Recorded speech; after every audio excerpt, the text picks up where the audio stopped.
लोकशाहीचा बुलंद आवाज, रिपब्लिकन वार्ता, महाराष्ट्र. नाशिक कपालेश्वर मंदिर दानपेटी प्रकरणात मोठा आणि ठोस न्यायालयीन झटका. नाशिक दानपेट्या उघडण्यासाठी दाखल केलेली गुरव मंडळींची याचिका मुंबई उच्च न्यायालयाने स्पष्टपणे फेटाळली.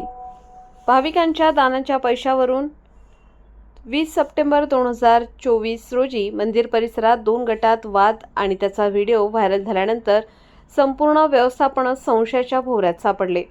या पार्श्वभूमीवर भाविक देवेंद्र युवराज पाटील व राहुल बोरीचा यांनी दानपेट्यांचा पारदर्शक हिशोब मागत धर्मदाय उपायुक्त कार्यालयात धाव घेतली.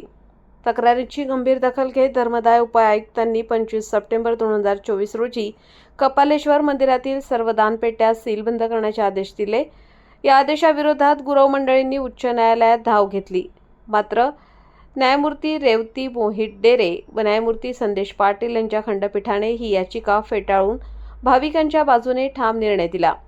न्यायालयाने स्पष्ट संकेत दिला आहे की दानपेट्या फक्त आधिपत्याखालीच उघडल्या जातील आणि हिशोब पूर्ण पारदर्शक ठेवला जाईल.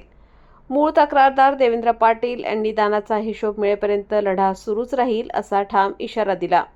हा निकाल म्हणजे भाविकांच्या विश्वासाचा विजय आणि मनमानी कारभाराला जबरदस्त चाप. यासाठी संस्थांचे माजी अध्यक्ष ॲडव्होकेट प्रशांत खंडेराव जाधव व बाकी सर्व विश्वस्तांनी पाठपुरावा केला. रिपब्लिकन वार्ता महाराष्ट्र न्यूजसाठी नाशिक शहर प्रतिनिधी विवेक बनकर. Subscribe now and press the bell icon. Never miss an update.